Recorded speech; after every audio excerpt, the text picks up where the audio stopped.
আগামী ফেব্রুয়ারিতে নির্বাচন হবে কিনা তা নিয়ে অনেকের সন্দেহ আছে, আমারও আছে। এর মধ্যে নাসিরউদ্দিন পাটোয়ারি তো ঘোষণায় দিছে যে ফেব্রুয়ারিতে নির্বাচন হবেই না। তবে আমি সবাইকে ফেব্রুয়ারিতে নির্বাচনের টার্গেট নিয়ে প্রস্তুতি নিতে বলি। এরা না বললে আবার বিএনপিওয়ালারা বলবে আমি নির্বাচন পিছাইতে চাই। তবে এই নির্বাচনে কি হবে তা নিয়ে আমি এক সপ্তাহ আগে বলছিলাম যে এই নির্বাচনে খেলা হবে, অপ্রত্যাশিত ফলাফল হবে। এডিটর সাহেব এনার দেখা দেন, নাহলে ব্যাক ফাপড় নিতেছি। উনি আশায় আছেন একটা ভালো নির্বাচন দিতে পারবেন, দিতে পারলে ভালো, তবে আমি খুব ভরসা পাইতেছি না। তবে এই নির্বাচনে খেলা হবে, অপ্রত্যাশিত ফলাফল হবে, আমি আগেই বলে রাখতেছি। দেখেছেন?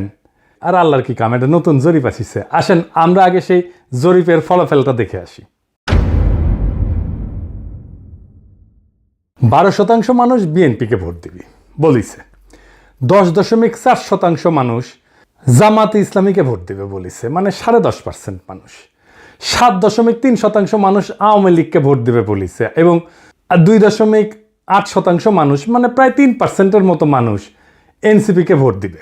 তবে কাকে ভোট দিবে এ বিষয়ে এখনো সিদ্ধান্ত নেয়নি 48%-এর বেশি মানুষ। অন্যদিকে জরিপে কাকে ভোট দিতে চায় তা বলতে রাজি হয়নি 14.4% মানুষ।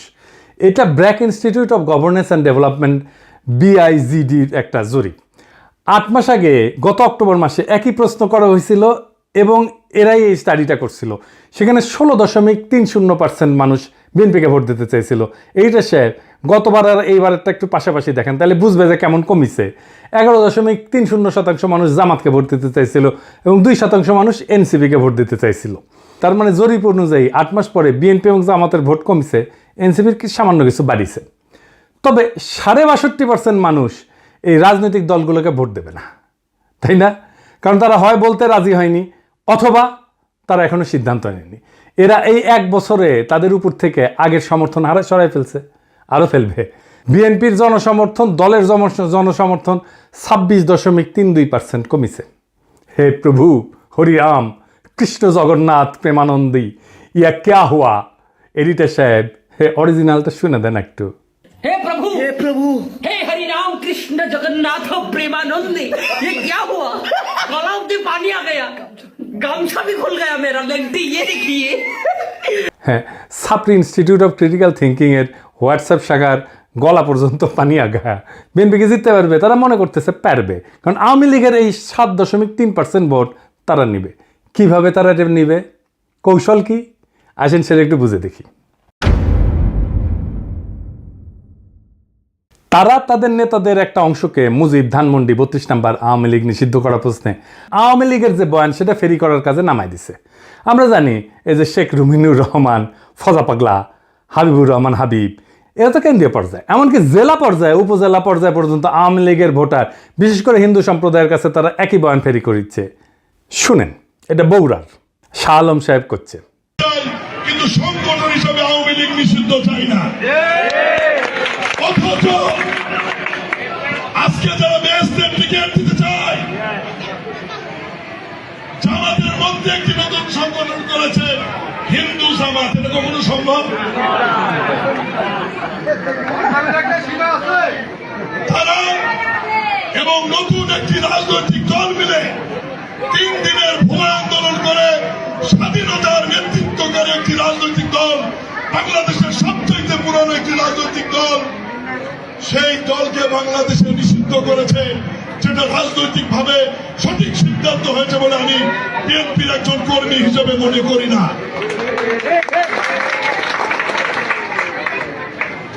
এই বাংলাদেশের ইতিহাস লিখতে গেলে মহান স্বাধীনতার ঘোষক শহীদ রাষ্ট্রপতি জিয়াউর রহমানের নাম লিখতে হবে।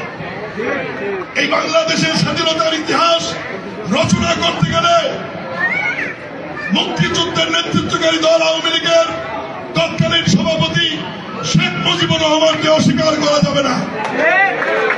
এই 2 নেতাকে অস্বীকার করে নতুন বাংলাদেশ বিনির্মাণের কথা বলে, তো তাতে হয়তো এই 7%-এর 4-5% ভোট পাইতেও পারে, কিন্তু এটা পাইতে গিয়া আরো 8-10% নিজস্ব ভোট সে হারাবে।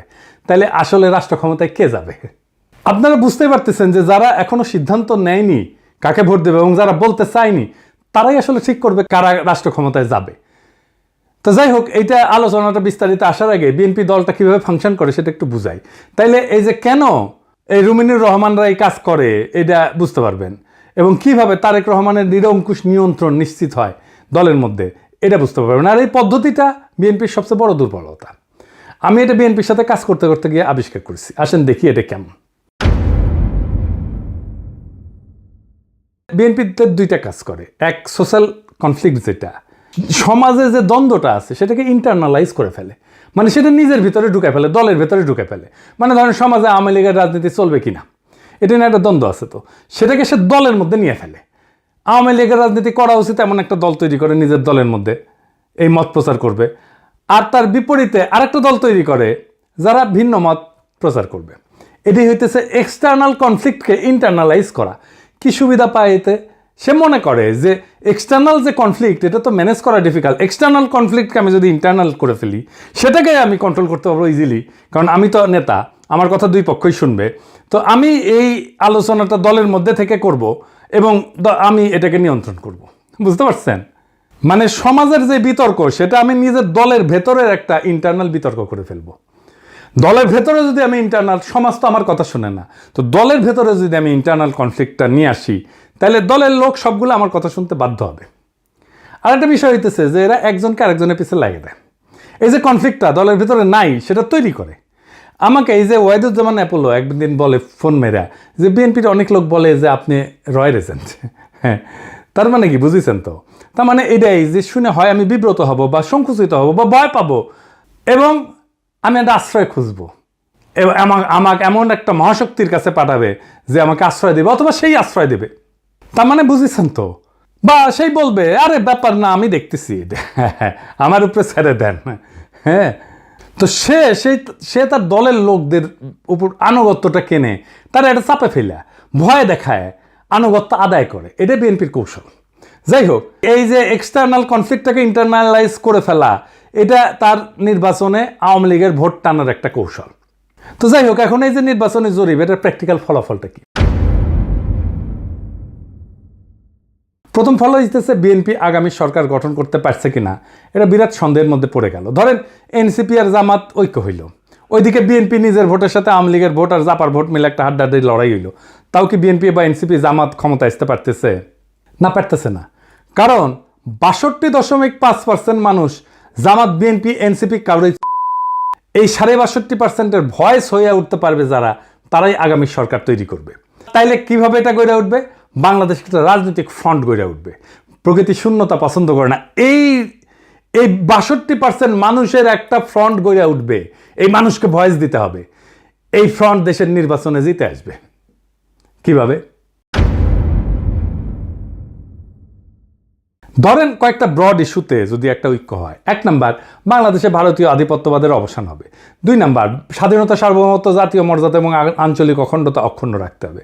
3 নাম্বার, আওয়ামী ফ্যাসিবাদের চিরস্থায়ী অবসান ঘটাইতে হবে। 4 নাম্বার, একটা ইনসাফ ও সাম্যের বাংলাদেশ বানাইতে হবে। তো এই ইস্যু নিয়ে যদি ফ্রন্ট হয় তাহলে এই 62.5% সেই ফ্রন্টের সাপোর্টার হয়ে যাবে। এন্ড কইতে পারেন এমন কোনো ফিগার আছে যে এই ফ্রন্টের নেতৃত্ব দিতে পারবে? আছে, অনেকেই আছে।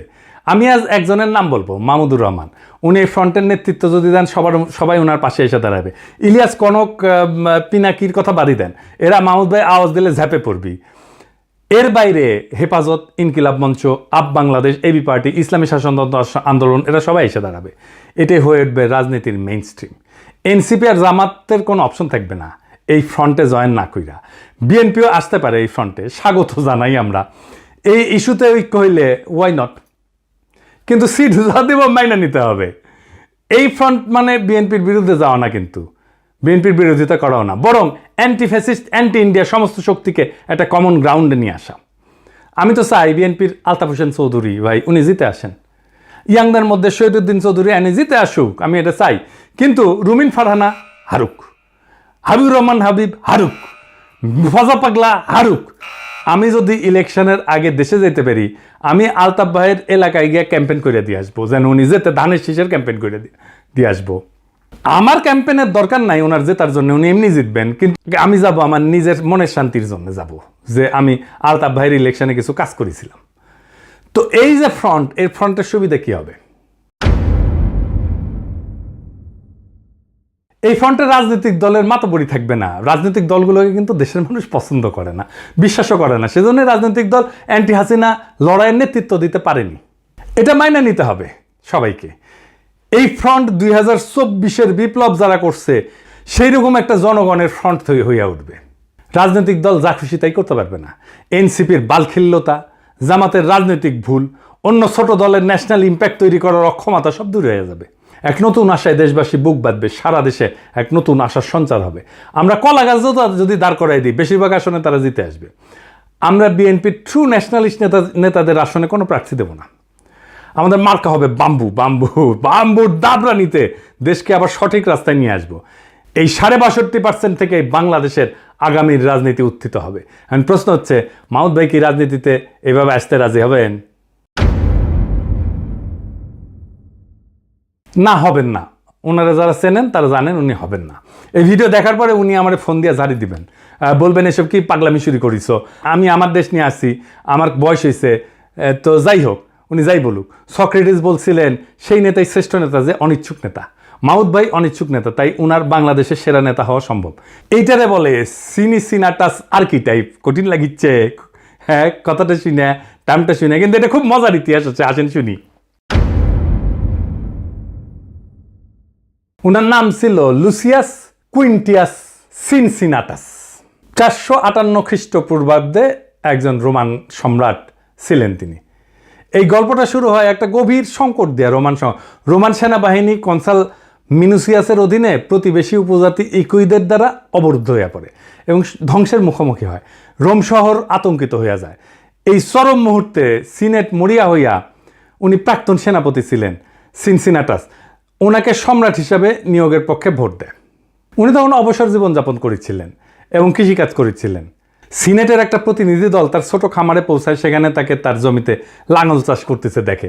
দেশের ডাকে সাড়া দিয়ে সিনসিনাটাস একটা নতুন সেনাবাহিনী গঠন করে এবং অসাধারণ সামরিক অভিযানে একদিনের মধ্যে ইকুইদেরকে পরাজিত কইরা অবরুদ্ধ রোমান বাহিনীকে উদ্ধার করে রোম শহরকে রক্ষা করে। 6 মাসের জন্য ওনাকে সম্রাট বানানো হয়েছিল, কিন্তু 15 দিন বা 16 দিন পরে উনি ক্ষমতা চাইরা আবার চলে যান, ওনার ক্ষেতের মাঠে চলে যান কৃষিকাজ করতে। জর্জ ওয়াশিংটনের হিস্ট্রিও কিন্তু এইরকম। উনিও কৃষিকাজ করতে চলে গেছিলেন, ওনাকে ধৈর্য এনে প্রেসিডেন্ট বানানো হয়েছে। জিন্না 1930 সালে হতাশ হয়ে কংগ্রেস রাজনীতি ছেড়ে দিয়ে লন্ডনে যে ওকালতি প্র্যাকটিস করেছিলেন, প্রচুর ভালো প্র্যাকটিস করেছিলেন, কিন্তু খুব পসার হয়েছিল, জমজমাট প্র্যাকটিস, বিলাসবহুল জীবন ছিল। ওনারা ধৈর্য এনে মুসলিম লীগের নেতা বানানো হয়েছে, আর ভারতবর্ষের ইতিহাস বদলাই গেছে। এই যে আমাদের হাসান সৈয়দ সোহরাওয়ার্দী, তারও কিন্তু এরকম কাহিনী আছে। ওনার বোন বেগম শায়েস্তা ইকরামুল্লাহ সোহরাওয়ার্দীর লেখা জীবনীতে আছে। 1933 সালে সোহরাওয়ার্দী সিদ্ধান্ত নিল আর রাজনীতি করবেন না। ট্রেনে করে ভাইয়ের সাথে বোম্বে থেকে কলকাতা ফিরতেছিলেন। প্রোগ্রাম ছিল স্টেশনে নেমে বাসায় ফিরে রেস্ট নেবেন এবং ঘর সংসার করবেন। তো ওনার বড় ভাই ওনাকে ট্রেনে প্রতিজ্ঞা করেছে আর কখনো রাজনীতি করবা না। উনিও বলছেন আর করবো না ভাই। তো যাই হোক, হাওড়া স্টেশনে নামার সাথে সাথে হাজার হাজার মানুষ ওনাকে ঘিরে ধরে আল্লাহু আকবর, সোহরাওয়ার্দী জিন্দাবাদ স্লোগান দেওয়া শুরু করে। ওনার মাথায় নিয়ে মিছিল করা শুরু করে। কাম শেষ, উনি রাজনীতিতে স্থায়ী হয়ে যান। ইতিহাস বদলে যায়। আমার উপরে ছাইরা দেন। দেশের মানুষ যদি তৈরি থাকে তাহলে মাহমুদ ভাই আসবেন এই দায়িত্ব পালন করতে। আর কারা থাকবেন না আমার কইলাম না, কইলে এখনই লাভ দিয়ে উঠবেন। আমি বলছিলাম অপ্রত্যাশিত ঘটনা ঘটবে, সেই ঘটনার জন্য তৈরি হন, আমরা ইতিহাস সৃষ্টি করব অচিরেই। বাংলাদেশের রাজনীতি এখন এক সন্ধিক্ষণে দাঁড়ায় আছে। 62% মানুষের নীরবতা, এটাই আসল শক্তি, এটাই আগামী সিদ্ধান্ত গ্রহণকারী হাত। তারা কারো অন্ধ অনুসারী না, বরং তারা খুঁজতেছে এমন একটা প্ল্যাটফর্ম যেখানে থাকবে আত্মমর্যাদা, সার্বভৌমত্ব, ইনসাফ আর সাম্যের নিশ্চয়তা। ইতিহাসে আমরা বারবার দেখছি, যখন জাতি প্রস্তুত তখন নেতার আগমন অনিবার্য হয়ে যায়। সিনসিনাটাসের মতো, জর্জ ওয়াশিংটনের মতো, জিন্নার মতো, সোহরাওয়ার্দীর মতো। সেই নেতা হয়তো এখনো মাঠে নাই, কিন্তু মুহূর্ত আসলেই ইতিহাসের পাতা থেকে উঠে আসবেন তিনি। আমাদের করণীয় একটাই, নিজেদের প্রস্তুত করা, মানুষের মনে আশার শিখা জ্বালায় রাখা এবং সেই 62% মানুষকে এক কণ্ঠে, এক পতাকার নিচে, এক স্বপ্নে ঐক্যবদ্ধ করা। এটাই হবে বাংলাদেশের নতুন ভোর, নতুন সূর্যোদয়। এটাই হবে সেই মুহূর্ত যখন আমরা ইতিহাসের বইয়ে নিজেদের নাম লিখব, শুধু দর্শক হিসাবে না, বরং সক্রিয় অংশগ্রহণকারী হিসাবে, রাজনৈতিক এজেন্সি হিসাবে, রাজনৈতিক শক্তি হিসাবে। তৈরি হন, সময় আসছে আবারও 2024-এর মতো। ইতিহাস ডাক দিচ্ছে নতুন ইতিহাস লেখার। সেই ইতিহাস আমরা লিখব একসাথে। ইনকিলাব জিন্দাবাদ।